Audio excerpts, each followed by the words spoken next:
ആൾക്കാരുടെ കൂട്ടത്തിനെ നമ്മൾ എന്ത് പറയും? ക്രൗഡ് എന്ന് പറയും. ക്രിക്കറ്റ് കളിക്കാരുടെ എല്ലാവരുടെയും കൂട്ടത്തിനെ നമ്മൾ ക്രിക്കറ്റ് ടീം എന്ന് പറയും. അങ്ങനെ നമ്മൾ നിത്യ ജീവിതത്തിൽ ഒത്തിരി പറയുന്നുണ്ട്. അതുപോലെ തന്നെ ആ കളക്ഷൻ ഓഫ് ഒബ്ജക്ട്സ് നമ്മൾ മാർക്സിൽ വരുമ്പോൾ അതിനെ പറയുന്ന പേരാണെന്ത്?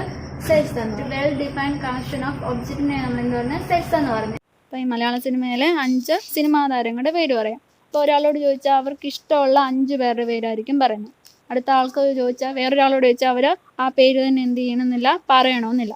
ഓരോരുത്തരുടെ അഭിപ്രായത്തിൽ അവർക്ക് ഇഷ്ടപ്പെട്ട 5 പേരെ ആയിരിക്കും പറയുന്നത്. അതുകൊണ്ട് അതിനെ നമ്മൾ ഒരിക്കലും എന്തെന്ന് അറിയത്തില്ല, വെൽ ഡിഫൈൻഡ് ആണെന്ന് പറയത്തില്ല. അപ്പം ഈ തന്നിരിക്കുന്നത് ഒരിക്കലും എന്തല്ല, ഒരു സെറ്റ് അല്ല. അപ്പം വെൽ ഡിഫൈൻഡ് എന്ന് പറഞ്ഞാൽ സ്ഥലം മാറുന്നതോറും അല്ലെങ്കിൽ ആൾക്കാർ മാറുന്നതോറും ആ പറയുന്ന ആൻസറിന് എന്ത് ചെയ്യില്ല, ഒരിക്കലും മാറ്റം വരില്ല. അതാ വെൽ ഡിഫൈൻഡ് എന്ന് ഉദ്ദേശിക്കുന്നത്. ഇപ്പോൾ എക്സാമ്പിൾ നാച്ചുറൽ നമ്പർ എണ്ണൽ സംഖ്യകൾ എന്ന് പറയുകയാണെങ്കിൽ ആരോട് ചോദിച്ചാൽ എൻ്റെ ആൻസർ പറയത്തുള്ളൂ 1, 2, 3, 4.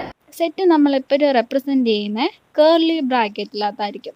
ഒരു ബ്രാക്കറ്റ് കാണും, ഒരു ഓപ്പണിങ് കാണും, ഒരു ക്ലോസിങ് കാണും. അതിനകത്ത് നമ്മൾ സെറ്റിനകത്ത് എലമെൻ്റ് എല്ലാം എന്ത് എഴുതും? കോമയായിട്ട് എഴുതും. ഇപ്പോൾ എണ്ണൽ സംഖ്യകൾ എന്ന് പറയുന്നത് ഒരു സെറ്റായിരുന്നു അല്ലേ? അതിനകത്ത് നമ്പർ ഏതൊക്കെയായിരുന്നു? 1, 2, 3, 4. ഇതെല്ലാം നമ്മൾ എന്ത് ചെയ്യും?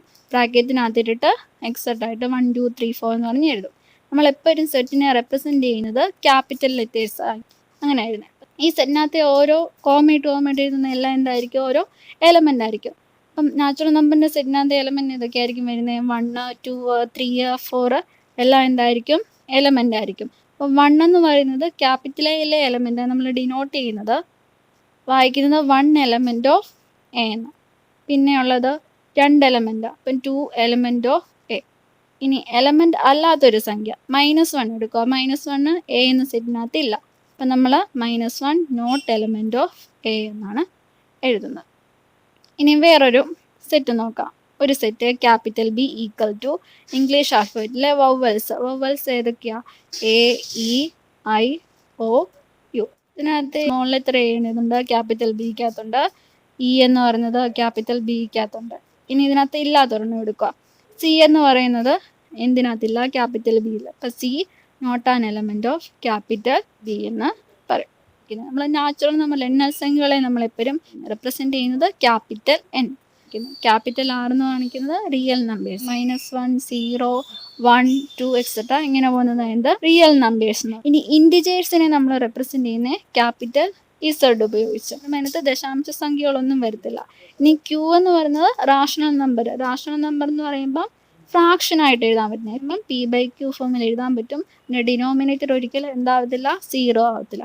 അടുത്തത് കുറച്ച് ക്വസ്റ്റ്യൻസ് നോക്കാം. തന്നിരിക്കുന്ന 5 ക്വസ്റ്റ്യൻ ഉണ്ട്. അതിനകത്ത് സെറ്റ് ഏതൊക്കെയാണെന്ന് കണ്ടുപിടിക്കണം. Collection of 10 most talented writers of India. ഇന്ത്യയിലെ മികച്ച 10 എഴുത്തുകാരുടെ പേര്. രണ്ടാമത്തെ ക്വസ്റ്റ്യൻ എന്ന് പറയുന്നത് the collection of all natural numbers less than 100. 100 താഴെയുള്ള എണ്ണൽ സംഖ്യകൾ നാച്ചുറൽ നമ്പറിൻ്റെ കളക്ഷൻ. അടുത്ത മൂന്നാമത്തെ എന്ന് പറയുന്നത് collection of all even integers. എല്ലാ ഈവൻ ഇൻഡിജേഴ്സിൻ്റെയും കളക്ഷൻ.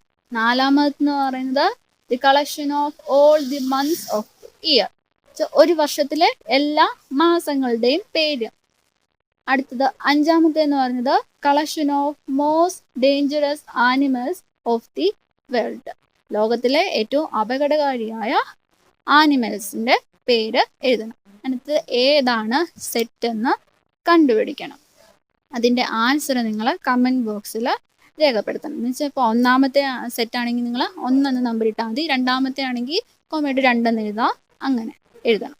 അപ്പോൾ നമ്മൾ സെറ്റ് എന്താണെന്നാണ് പഠിച്ചത്. ഇപ്പോൾ ഒരു ക്വസ്റ്റ്യൻ തന്നാൽ സെറ്റ് ആണോ അല്ലയോ നമുക്ക് തിരിച്ചറിയാൻ പറ്റും. ഇനി സെറ്റ് നമുക്ക് 2 രീതിയിൽ റെപ്രസെൻറ്റ് ചെയ്യാം.